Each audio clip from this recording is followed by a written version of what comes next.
విన్నపం ఏమనగా మీరు ప్రవేశపెట్టినటువంటి సూపర్ 6 పథకాల్లో సూపర్ సక్సెస్ చేసినటువంటి ఆర్టీసీ ఉద్యోగుల యొక్క న్యాయమైనటువంటి డిమాండ్లను తమరు పరిగణలోకి తీసుకుని వీటిని తమరు తీర్చవలసిందిగా ఈ సభాముఖంగా ప్రాధేయపడుతున్నాము. మరియు జేఏసీ కో కన్వీనర్ అయినటువంటి రమణయ్య గారిని మాట్లాడవలసిందిగా కోరుతున్నాం.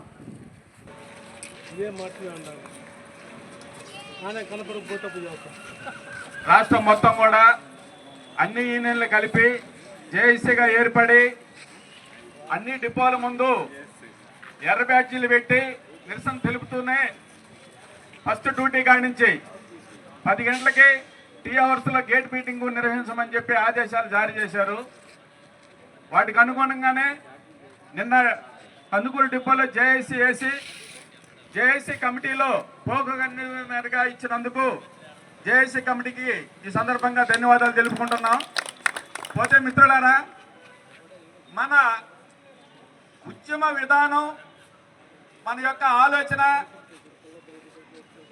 మన పరిస్థితులు ఏంటి అంటే ఇప్పుడు తింటున్నప్పుడు కంచాన్ని కాపాడుకోవాలా, ఉంటున్నప్పుడు ఇల్లుని కాపాడుకోవాలా, చేసేటప్పుడు ఉద్యోగాన్ని కాపాడుకోవాలా,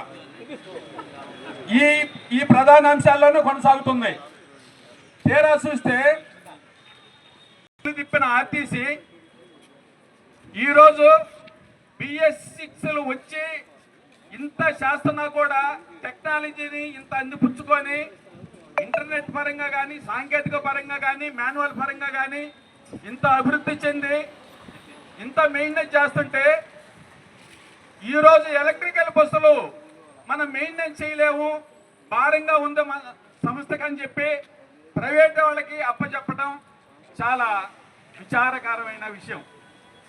ఎందుకంటే మోగాడు లోతు గుంతల్లో మాన్యువల్ స్టీరింగ్ తిప్పుతూ టాప్ సర్వీసు చేసిన కండక్టర్, డ్రైవర్ సర్వీసుల నుంచి ఈరోజు పాలు పోసి పాలు ఎత్తుకునే స్థితికి రోడ్లు వచ్చినప్పుడు ఆర్టీసీని నిర్వీర్యం చేసి ఎలక్ట్రికల్ బస్సులు కొనడం ఎంతవరకు సాధ్యం?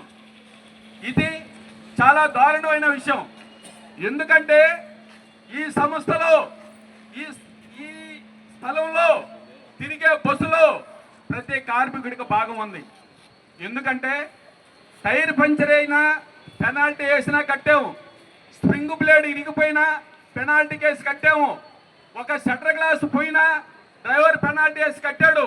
ప్రతి నష్టంలో కూడా మమ్మల్ని భాగస్వాములు చేసినప్పుడు ఈరోజు సంస్థని పక్కన వాళ్ళకి పంపుతుంటే మా భాగస్వామ్యాన్ని కానీ మేము చేసిన శ్రమను కానీ మీరు ఎందుకు గుర్తించట్లేదు?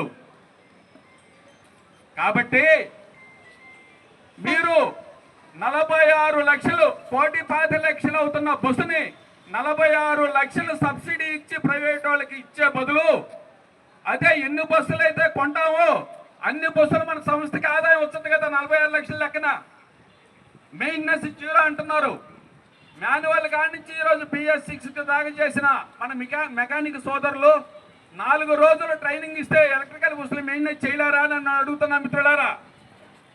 కాబట్టి అన్ని సాధ్యమే. బొగ్గు బస్సు కాడి నుంచి BS3 కాడి నుంచి ఈరోజు BS6 దాకా మెయింటెనెన్స్ చేసిన వాళ్ళని ఈరోజు ఎలక్ట్రికల్ బస్సుల మెయింటెనెన్స్ మనం చేయలేమా? ఆపరేటింగ్ చేయలేమా? జీరో మెయింటెనెన్స్ వస్తున్నప్పుడు, ఖర్చు తగ్గుతున్నప్పుడు ఈరోజు ఆర్టీసీ బస్సులు